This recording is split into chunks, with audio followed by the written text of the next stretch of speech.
আজকে বিষয় আমরা শুনবো, অধ্যক্ষতা আছেন, ওনারা অধিকারী আছেন, ওনাদের সামনে শুনবো।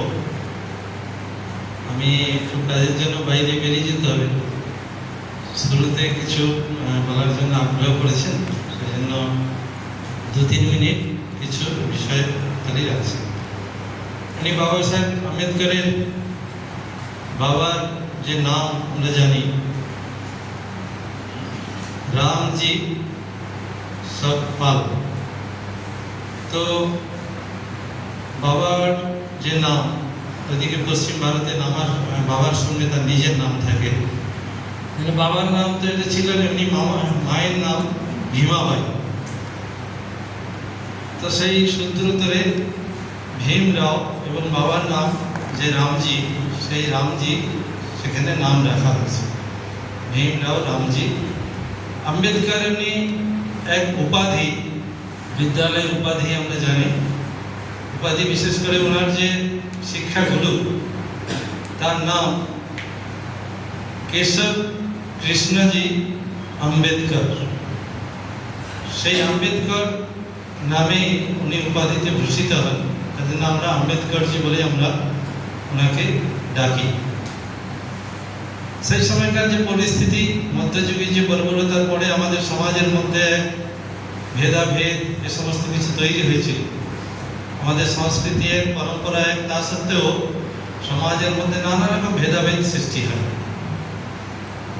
বিখ্যাত হিসেবে আমরা জানি যে উনি যে আমাদের সংবিধান রচনা করেছেন, এটা একটা দিক। আরেকটি দিক, তিনি সমস্ত তার অনুগামী যারা সেই সময়কার, সবাইকে নিয়ে ভগবান বুদ্ধের যে দীক্ষা, সেই দীক্ষা তারা গ্রহণ করেছেন। সেই দীক্ষাভূমি নাগপুরে আছে, আমরা গেলে সেই দীক্ষাভূমিতে যাই আমরা। ওখানে যারা নাগপুরে গেছেন তারা হয়তো গেছেন, ওখানে দেখেছেন।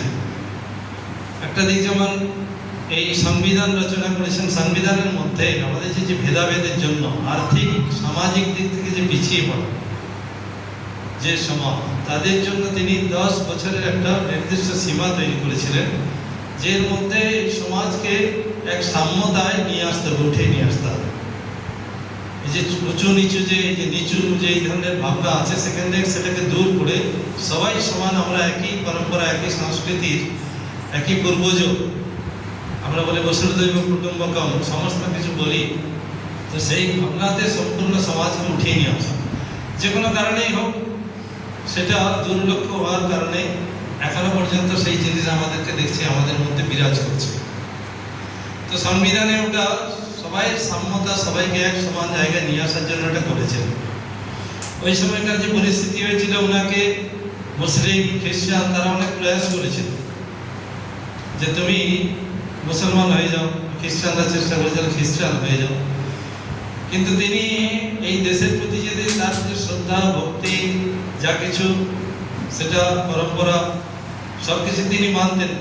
কিছু কারণে এসব হওয়ার জন্য এই যে আমাদের যে পরম্পরা, যে 10 অবতার আমরা মানি, যে মৎস্য কুর্ম বরাহ থেকে নিয়ে বুদ্ধ অবতার পর্যন্ত, সেই এক ভগবান বুদ্ধেরই তিনি স্মরণ রেখেছেন।